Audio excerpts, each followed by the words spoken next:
Berlin, November 1916. You are a mother of three. Your government told you the war would be over by Christmas. It is now the second Christmas. The British naval blockade has cut off food imports. The potato harvest failed, not because of weather, but because the army took all the copper for shell casings, and without copper, there is no fungicide. And without fungicide, the blight ate the crop. Your ration card entitles you to a 000 calories a day. Your children need 2,000. The only food available is turnips, animal feed. You boil it, you mash it, you bake it into bread. They call it the Turnip Winter. By the time the war ends, hundreds of thousands of civilians will die of hunger and disease from this blockade. Not soldiers, mothers, children, old men. Now picture this. Leningrad, November 1941. The siege has been going for 2 months. Your bread ration just dropped to 125 g per day. 3 thin slices, about 300 calories. You need 2,000. 100,000 people will die every month through the winter. People are boiling wallpaper paste because it contains potato starch. The zoo animals are gone. The pets are gone. Now picture this. Beirut, August 4th, 2020. A warehouse explodes at the port. The blast destroys the country's only major grain silos. Within 2 years, the price of a basic food basket rises 1,500%. 85% of Lebanese cannot afford basic food. Same pattern. War disrupts energy. Energy disrupts food. Food prices explode. Savings become calories. Here is the thing that keeps me up at night. Right now, the Strait of Hormuz carries the raw materials for nitrogen fertilizer that grows food for 4 billion people. The strait is closed. The world's largest urea supplier has shut down. Fertilizer plants across Asia have closed, and this disruption is hitting during spring planting season. Farmers who cannot get fertilizer now will produce less food at harvest. There is no strategic fertilizer reserve. None anywhere in the world. By the end of this video, you'll know exactly how war turns into famine. The same chain every time. And the 5 strategies that kept families fed when the system broke. Stick with me before we dive in. This is history, not financial advice. Do your own research. The chain. Every war caused famine follows 5 links. Break anyone and the food stops.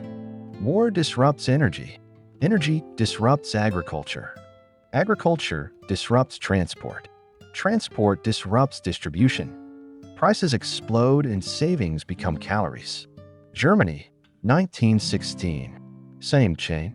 Leningrad, 1941. Same chain. Yemen, 2015. Same chain every single time. Now the survival strategies. Number 1, productive land.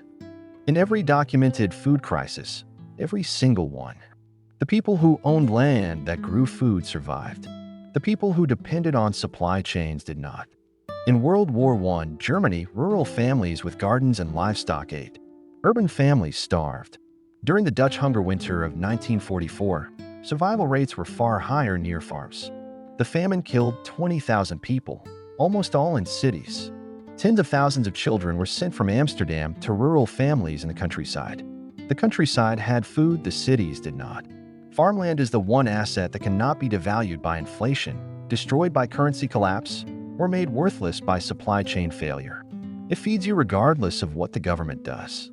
Number 2, stored food. Here is what blows people's minds.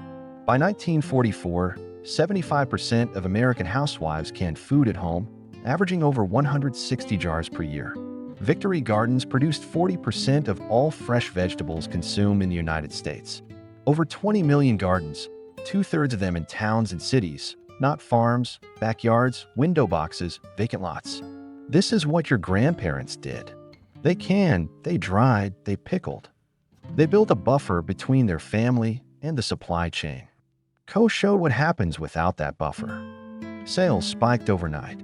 Shelves emptied in hours. That was a demand shock. Everyone tried to buy at once. A Homer's-driven energy crisis is a supply shock. The trucks that restock the shelves cannot get fuel. That is worse. A demand shock empties shelves for days. A supply shock empties them for weeks. 3 months of stored food minimum. Not because a crisis always lasts 3 months. Because 3 months gives you time to adapt before the panic buying strips shelves bare. Quick pause. If you are realizing that nobody taught you any of this in school, hit that subscribe button. This channel is Financial Forensics. I show you the autopsies so you see the patterns before they repeat. Number 3. Community networks. In 1917 Germany, over 2,000 soup kitchens across nearly 500 towns kept millions alive. Hamburg alone served 6 million portions in a single month. These did not appear by accident. Communities organized them because individual families could not survive alone. During the Siege of Leningrad, the survivors were not the strongest or the wealthiest. They were the connected ones. Shared kitchens, neighbors who pulled rations, scientists who developed substitute foods from cellulose and birch bark. The Dutch maintained remarkable cohesion during the hunger winter, even at 370 calories a day. Government distribution continued. Neighbors shared. The Netherlands did not collapse into chaos, and historians credit community networks as the reason. The lone survivalist dies. The connected community survives. Your neighbor is not your competitor. Your neighbor is your insurance policy. Number 4. Hard assets for barter. When currency fails, barter takes over. And history shows exactly what trades. During the Dutch hunger winter, city dwellers walked for days into the countryside carrying jewelry, watches, and antiques. A gold wedding ring bought a sack of potatoes. That is the exchange rate of desperation. In the Soviet Union, black market prices ran 15 to 18 times higher than official rations. In Germany, historians estimate a third of all food moved through illegal channels. Farmers did not accept paper money. They accepted things they could hold. And here is the wealth transfer nobody talks about. In every food crisis, 3 groups get rich: farmers who control production, middlemen who control distribution, and people with hard assets to trade.